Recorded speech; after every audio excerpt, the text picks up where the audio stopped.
দিনে বেঙ্গুলি নানি কহরে মেঘ কহ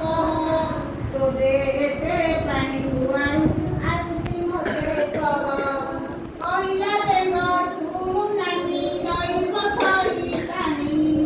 କହିଲା ବେଙ୍ଗ ଶୁଣୁ ନାନି ନଈ ପୋଖରୀ ପାଣି ଖରାରେ ଶୁଖି ବାଷ୍ପ ହୋଇ ରହେ ମୋ ଦେହରେ ପୁଣି ଖରାରେ ଶୁଖି ବାଷ୍ପ ହୋଇ ରହେ ମୋ ଦେହରେ ପୁଣି ମେଘରେ ମେଘ ବାଡ଼େଇ ହେଲେ ମେଘରେ ମେଘ ବାଡ଼େଇ ହେଲେ ବିଜୁଳି ଚମକ बेदी को देखा ମେଘରେ ମେଘ अरे ବାଡ଼େଇ ऐड ହେଲେ ବିଜୁଳି ଚମକ ଘଡ଼ଘଡ଼ିର ଶବଦ ଶୁଭେ ଘଡ଼ଘଡ଼ିର ଶବଦ ଶୁଭେ ବରଷା ସାଥେ ହୋଇ ଘଡ଼ଘଡ଼ିର ଶବଦ ଶୁଭେ ବରଷା ସାଥେ ହୋଇ ଥଣ୍ଡା ପବନ ବାଜିଲେ ମେଘେ ଥଣ୍ଡା ପବନ ବାଜିଲେ ମେଘେ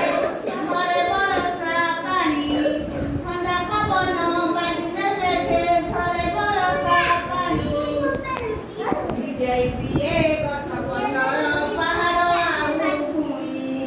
ଭିଜାଇ ଦିଏ ଗଛ ପତର ପାହାଡ଼ ଆଉ ପୁଣି ଭିଜାଇ ଦିଏ ଗଛ ପତର ପାହାଡ଼ ଆଉ ପୁଣି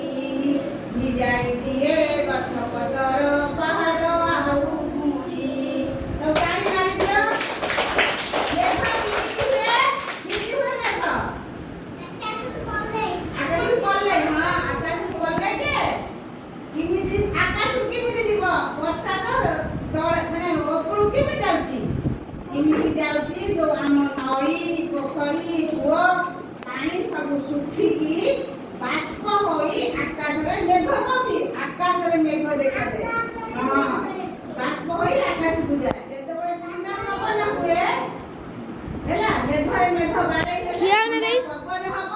ଥଣ୍ଡା ପବନ କଣ ଠିଆ ହେଲେ ହବ? ବରଷା ହେଇକି କଣ ଆସିବ ଆମ ପାଖକୁ ଆସିବ ଆରେ ଉପରକୁ ଆମ କର। ଗଛ ପତ୍ର ଆମକୁ ସବୁ କଣ? ଭିଜେଇବ